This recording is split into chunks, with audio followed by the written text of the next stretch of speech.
Olá, hoje a gente vai mergulhar num resumo e numa análise da lição 4 para os jovens da CPAD. O título é A Falácia da Ideologia de Gênero. Nosso objetivo aqui é simplesmente entender os argumentos e a linha de raciocínio apresentados nesse material, tá bom? Vamos lá. Bom, para começar, a lição já estabelece a sua base. É este versículo de Gênesis. Ele funciona como a pedra fundamental de toda a discussão que vai ser construída. A ideia de que a humanidade foi criada por Deus como macho e fêmea é o ponto de partida para a perspectiva que a lição apresenta. E para a gente acompanhar o raciocínio, vamos seguir a estrutura da própria lição, ok? A gente começa com a introdução do tema, depois entende o que a lição define como falácia. Na sequência, a gente explora a base bíblica que ela propõe para a identidade, a resposta sugerida para a igreja e, por fim, a conclusão. Logo na introdução, a lição já monta o cenário de um conflito de ideias. De um lado, as visões mais contemporâneas sobre gênero e do outro, os ensinamentos bíblicos, segundo a interpretação da fonte. Fica claro que estamos diante de um debate entre diferentes visões de mundo. Então, o objetivo aqui é bem direto, analisar o que a lição chama de ideologia de gênero a partir de uma perspectiva bíblica. E o interessante é a abordagem que ela propõe para a resposta cristã, uma combinação de firmeza doutrinária com graça e amor. É sem dúvida um desafio de equilibrar convicção e compaixão. Certo.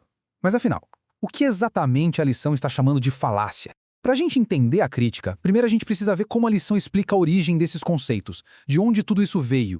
Olha, este ponto é bem importante dentro da lição. Ela faz uma distinção clara. Uma coisa é o conceito acadêmico de identidade de gênero, que surgiu lá nos anos 50. Outra coisa, bem diferente, é o termo ideologia de gênero, que, segundo a lição, foi criado bem depois, nos anos 90, por grupos que criticavam essas novas ideias. Ou seja, os termos têm origens e intenções bem distintas. E aqui está o ponto central da discussão, de acordo com o material. A ideia é de que existe uma separação entre o sexo biológico e a identidade de gênero. Ou seja, a noção de que o sentimento interno de uma pessoa sobre quem ela é pode não corresponder à sua biologia. É exatamente esse o princípio que a lição vai contrastar com a visão bíblica. Para deixar essa atenção bem visual, o guia pedagógico da lição sugere essa comparação. De um lado, as verdades definidas por Deus, como a criação do homem e da mulher à sua imagem. Do outro, as ideias que o mundo tenta redefinir, como a de que o gênero seria uma construção social. Esse quadro resume o principal conflito de ideias apresentado. Bom, a partir daqui, a lição passa a construir o seu contra-argumento, e toda a base para isso está no relato da criação que a gente encontra na Bíblia. A fonte principal para toda essa argumentação é, claro, a própria Bíblia. E a lição menciona materiais de apoio como a Bíblia de Estudo Pentecostal para Jovens, como uma ferramenta para aprofundar a interpretação desses textos bíblicos.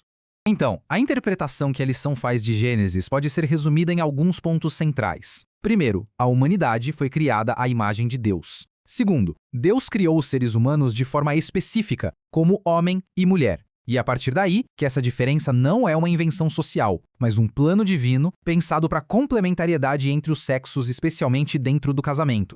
Esse versículo de 2 Coríntios entra como uma peça-chave para a ideia de restauração. A lição argumenta que, mesmo que a condição humana tenha suas desordens, a verdadeira identidade de uma pessoa pode ser reencontrada e restaurada através de um relacionamento com Cristo, onde tudo se faz novo.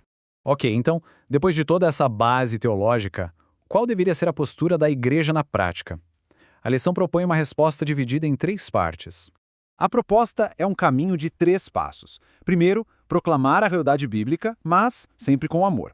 Segundo, ensinar esses princípios de forma intencional, tanto nas famílias quanto nas igrejas. E terceiro, acolher e buscar a restauração de pessoas que possam estar em conflito.